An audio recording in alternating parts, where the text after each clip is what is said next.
I can't get it to work. You know what this reminds me of? Trying to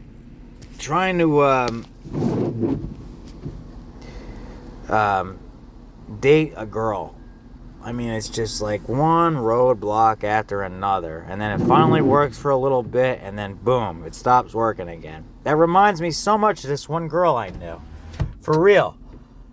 Oh my God, she was such a pain in the ass. I mean, I get it. She had 100 guys lined up, stacked behind me, and she could have had any guy she wanted, and whatever. And then, you know, there was a few times where she was cool, and she would have let me hang out and whatever.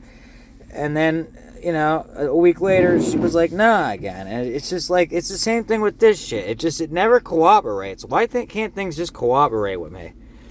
I want you to work so I can listen to music. I wanted to get close to that girl so I could get to know her. All that time passed. She kicked me to the fucking curb. And then I didn't get to be a part of her life. And then, lo and behold, all these other people that lived in the same neighborhood as me got to spend time with her. Sorry to bother you. Out on the highway, but it's not working out in the rain. I just want to know if you can help me get something to eat. Yeah, I'm broke myself right now. Sorry, man. I'm sorry to bother you. From the south? How far south? I was thinking maybe either Virginia or south. No, I'm from Jersey. Really? Yeah. You got that accent. I know, everybody says that. Yeah, sorry, man. I don't got much money, and I got just enough gas to get home myself. It is what it is. I hate my situation, especially when it rains. Be surprised. Thousands of cars will pass. Not one will roll their window down in the rain. That sucks. What put you in your position? For real. I lost my... After I got out of the Navy, I got medical discharge with bladder cancer. Finally got my health back. Started working for the Marine, as a Marine engineer. And one day I woke up, went to work just like I did, and they said, you're done. That's fucked up. I'm like, what? And that was under what administration? That was under Trump. Was it? And basically what happened was they dissolved the towing department, tugboats, Yeah. and sold all their contracts to another company, to Great Lakes Dock and Dredge. Right. And I was the newest guy. Dude, I worked my ass off. Yeah. No, I believe you. And, what 35-year-old at the time, gets a $120,000 a year job with no college education. Right. And things are worse now under Biden. How old are you now? 39.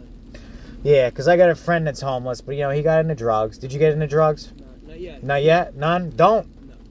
My buddy... But pot even freaks me out. Yeah, well, pot's the gateway drug. Yeah, exactly. But yeah, my buddy, same thing. I used to smoke weed with him, then it was coke. Then he started snorting heroin. Now he's mainlining it. He's homeless in Trenton. God. He's homeless in Trenton. Dude, once you start mainlining, you mean shooting, right? Yeah. Once you do that, It's over. Out here, I see a lot of it. Yeah. Dude, it's like they lose hope. Yeah, once you cross that line, you're done. Because, I snorted it a couple times, but I bounced back. He mainlined it. I know a couple people that died from it. He's homeless from it. And it's all fentanyl now, so... Yeah, see, luckily for me, it was 10 years ago. Fentanyl wasn't around yet.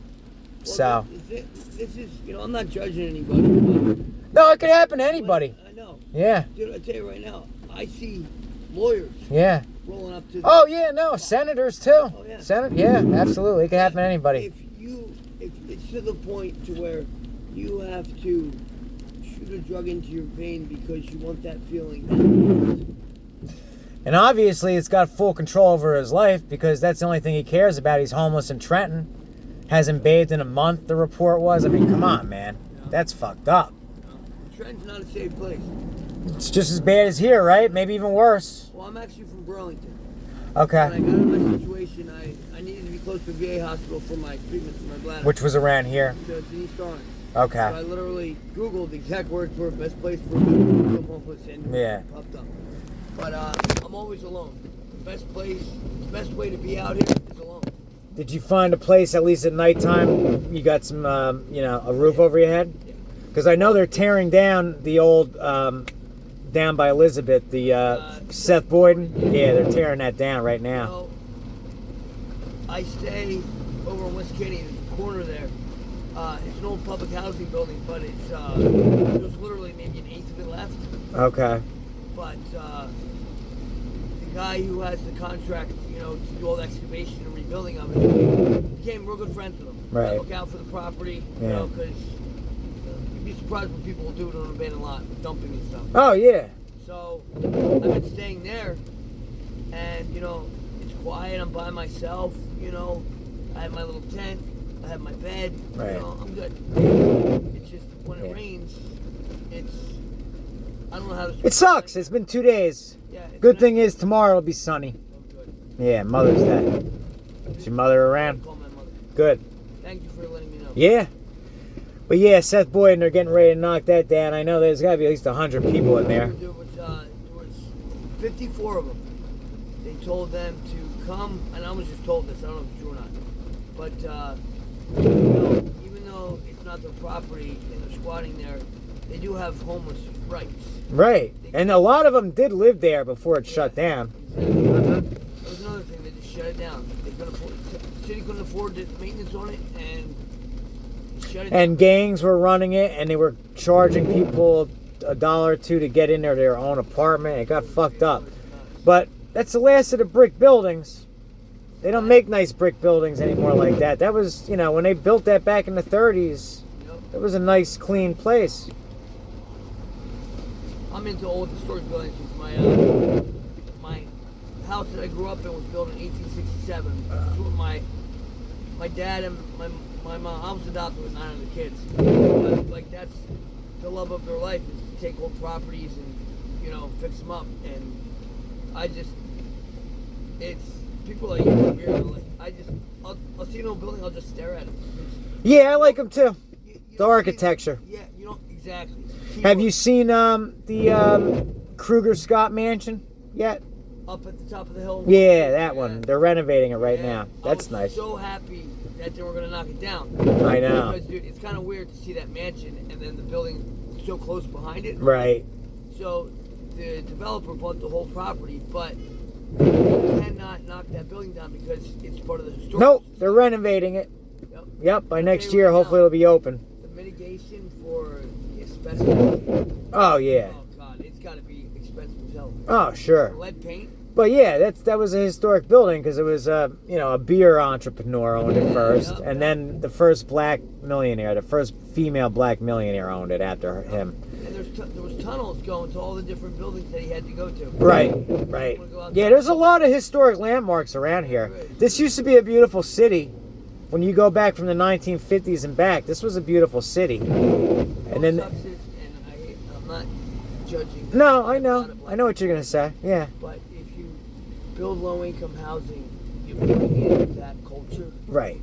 And if you look at it, even in New York, anywhere in the thousands where you have low income. Right. Well, it started in the 60s. It started in the 60s, but you know what? The Turnpike opened in 1953, and that created the mass exodus of the white people leaving the cities, and the black people entered, and that's how it went. And that was all because of the Interstate Highway Act. That's what changed everything. That's what made the modern suburbia. Yeah. That's what did it. Yeah. I didn't know that. Wow. Yeah. That's cool. Yeah. You're an educated man. Yeah, pretty well. But hey, good luck to you, man. I need it. You know, walking up to somebody is hard enough. I know. But it's the dirty looks that I get from people. No, you know what? Don't worry about them because you know what? They don't know what you're going through. Fuck them. They've never struggled before. Exactly. People that help me, if somebody gives me $1, you know what? That means they've struggled at some point in their life. Yeah, I know. And right now I'm about 3,000 or 4,000 in debt myself. Keep your head up. Yeah, and you too. You too. It was good talking to you, man. God bless you.